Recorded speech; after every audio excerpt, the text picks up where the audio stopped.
Good morning friends and welcome to the Sharekhan's pre-market action. It has been a weaker day for the US markets yesterday and the European markets, and also currently the Asian markets are trading on a negative zone. The reason is that yesterday we saw that the dollar strengthening, and which has led for the money to sway away from the riskier assets like equities and commodities into treasuries. Yesterday also we saw that the CBOE VIX was somewhere around 16%, which has led to a good momentum in the bond markets yesterday. What is really concerning factor for the US is that the recent data which has come out, the economic data in the US is also indicating some strengthening of the economy, and also the inflation has been inching up, which is indicating that the Fed might raise the interest rates sooner than what the markets are expecting, and that is fearing the investors in the global markets, and which has led to the fall yesterday, more than a percentage fall yesterday in the Dow Jones, around 190 points or negative, which has been a single largest day losing day for the US market since last 3 weeks. That has now impacted the Indian markets also today. Probably the Singapore Nifty is indicating that the Indian markets are likely to open down by around 50 odd points in the Nifty. And what has happened yesterday in the Indian markets is that the FIIs and DIIs both were positive in the cash provision market, although the figure is little smaller, tune of around 120 odd crores, both the DIIs and the FIIs that we have seen in the cash market.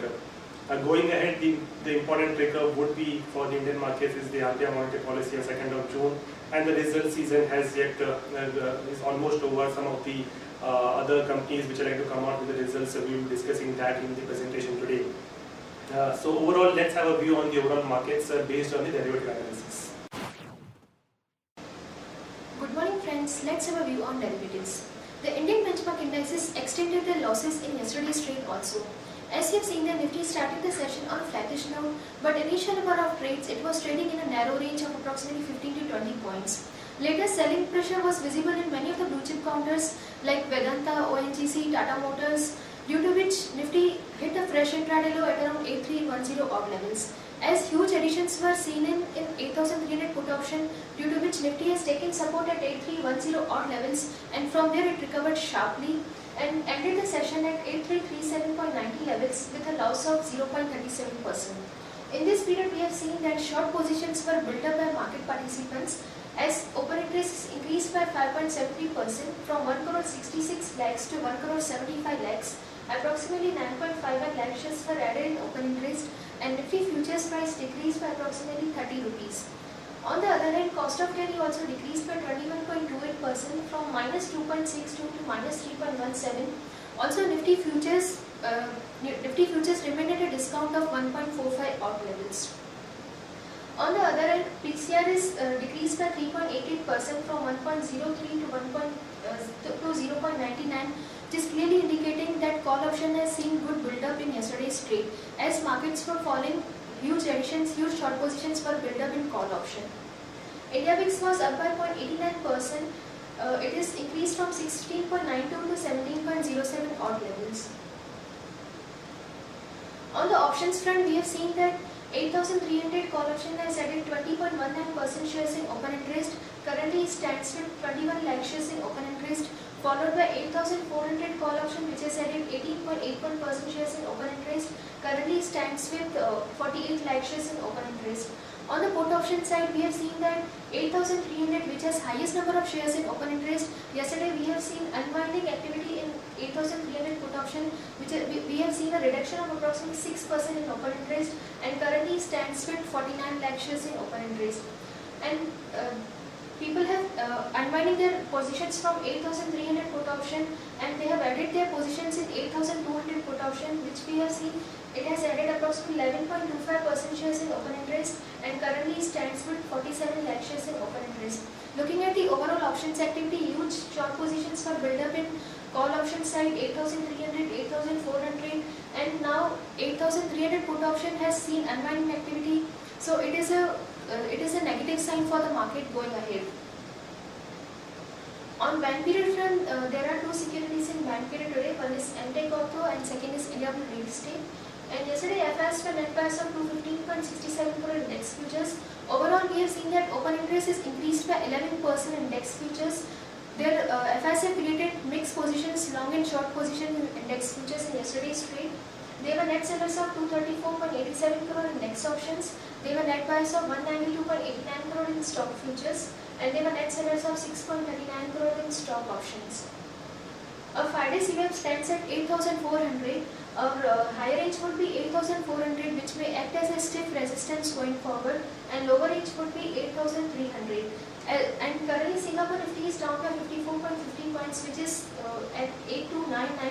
If at the opening bell if we see huge unwinding at 8,300 put option, we may see more downside in the market in today's trade. That's it from derivatives. Thank you. Some of the trading ideas for today, first and foremost, the long idea in Sun Pharma, where the subsidiary company Taro Pharma, the net profit came at around $152 million versus $89 million, which is up around 70% year on year. That has been a one-off. But despite that, the results have been better than the expectations. The net sales is around $244 million versus $187 million, which is up around 31% year on year. Margins also came around 62.9% versus 54.3% year on year. So we might see a good momentum, positive momentum in Sun Pharma today. So we recommend to go long in Sun Pharma with stop loss of 974, but target of 1,023 and 1,043. Tech Mahindra came with bigger numbers yesterday. The company has missed the street estimates with the fourth quarter profit falling 39.2% sequentially to rupees 472 crores, which has dented by the higher employee cost and the other expenses. So we recommend to go short in Tech Mahindra with a stop loss of 652 and target of 620 and 608.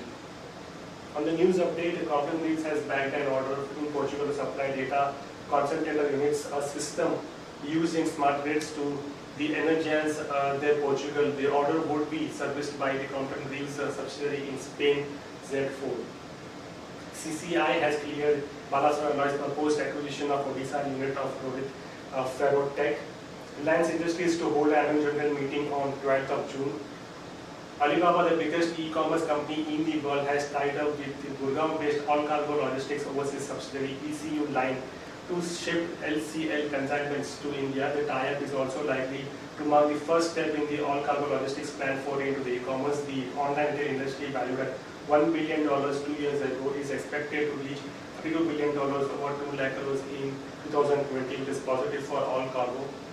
Cipla has inked a pact with the Uganda's Quality Chemicals to acquire 51% stake in the Africa-based firm for total consideration of USD 30 million, which is around rupees 190 crores. On the results front, Thermax quarter 4 PAT came at 132 crores versus 106 crores, which is up 24.5%. DB Realty quarter 4 loss came at 10.3 crores versus PAT of 10.37 crores. And Tata Motors has missed the state expectations, which has plunged around 56.2% year on year at rupees 1716.5 crores. The profits was lower than the expectations due to higher depreciation and higher employment. The operating margins were also lower. Subsidiary and luxury car maker Jaguar Land Rover of Tata Motors has also registered 32.7% decline in the profit at 302 million pounds as against 449 million pounds during the same period. On the other news update, domestic gas will be pooled with the regasified liquefied natural gas to provide natural gas at a uniform delivered price to all the grid-connected Europe plants. Oil Ministry notification has come for the same, the pooling to be done in 2 phases, and Brahmaputra Valley Fertilizer Corporation to be kept out of the pooling mechanism. GAIL is likely to declare uniform price pool for the fertilizer sector on 1st of every month. And DLF has ordered to pay rupees 30 crores to the law firm for designing farm agreement. Results will be declared today. GAIL expected package is 50 crores, Reliance Infrastructure expected package 401 crores, Tata Chemicals 145, Avan Offshore 140, Engineers India is expected package 96 crores, Tata Communications 59 crores, Bata India 42 crores, Jindal Steel and Power 30 crores, Technocraft Industries, TTK West Steel, Orient Refractories, Max India and Specialty Restaurants and other companies which will come up with results. On the watch list for today, Yes Bank, Bank of Baroda and UBL are stock with positive bias, and for stock with negative bias today is Apollo Hospital, Bata India and Mindtree. Stocks for investment, we continue to prefer Larsen, Aditya Birla, Novo, Infosys and Ultratech. That's it, friends, from the Sharekhan's pre-market action. Thanks and have a nice day.